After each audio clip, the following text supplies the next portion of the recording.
ആന്ധ്രാപ്രദേശിൽ പ്രചരണത്തിന് തുടക്കമിട്ടിരിക്കുകയാണ് കോൺഗ്രസ്. ദേശീയ അധ്യക്ഷൻ മല്ലികാർജുൻ ഖാർഗെയാണ് അനന്തപൂരിൽ നിന്ന് തിങ്കളാഴ്ച പ്രചരണത്തിന് തുടക്കമിട്ടത്. ജഗൻമോഹൻ റെഡ്ഡിയെ വീഴ്ത്താൻ ലക്ഷ്യമിട്ട് വമ്പൻ പ്രഖ്യാപനങ്ങളാണ് കോൺഗ്രസ് നടത്തിയത്. ദരിദ്രർക്ക് മാസം 5000 രൂപ നൽകുമെന്നാണ് ആദ്യ പ്രഖ്യാപനം. ആന്ധ്രയിൽ തെരഞ്ഞെടുപ്പ് തീയതി പോലും പ്രഖ്യാപിച്ചിട്ടില്ല. അതിനു മുൻപാണ് കോൺഗ്രസ് പ്രചരണം ആരംഭിച്ചതും വാഗ്ദാനങ്ങൾ പ്രഖ്യാപിച്ചതും.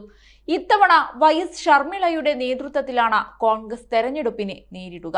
TDP ഉയർത്തുന്ന വെല്ലുവിളിയെയും ഒരു വശത്ത് കോൺഗ്രസിന് നേരിടാനുണ്ട്.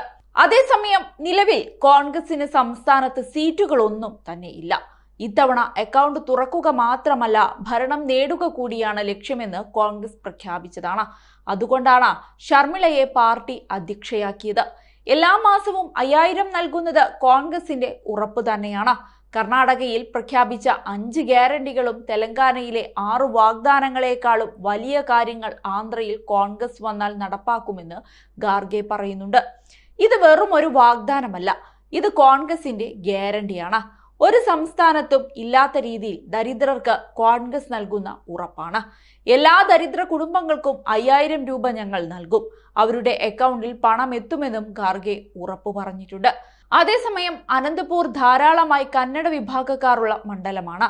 അതുകൊണ്ട് തന്നെ കന്നഡയിലും ഇംഗ്ലീഷിലുമായിട്ടായിരുന്നു ഇവിടെ ഖാർഗെയുടെ പ്രസംഗം.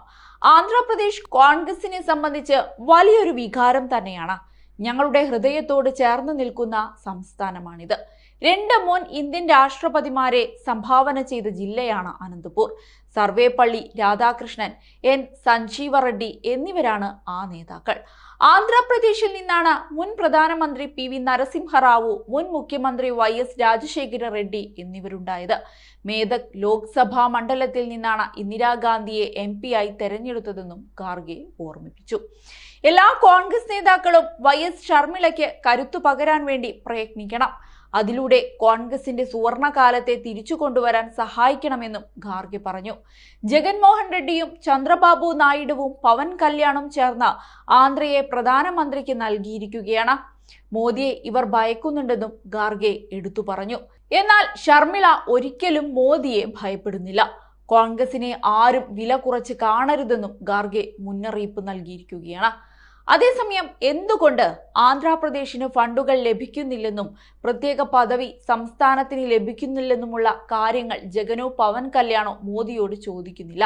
പകരം അവർ മോദിയെയും BJPയെയും കൂട്ടുപിടിച്ചിരിക്കുകയാണെന്നും ഖാർഗെ കുറ്റപ്പെടുത്തിയിട്ടുണ്ട്. എന്തൊക്കെ വന്നാലും ദക്ഷിണേന്ത്യ കൈവിട്ടു പോവാതിരിക്കാനുള്ള എല്ലാ കളികളും കോൺഗ്രസ് കളിക്കും. BJP ഇവിടെ വിജയിക്കില്ലെന്ന എല്ലാ ധാരണയും കോൺഗ്രസിനുണ്ട്. ഇനിയെല്ലാം കാത്തിരുന്നു തന്നെ കാണാം.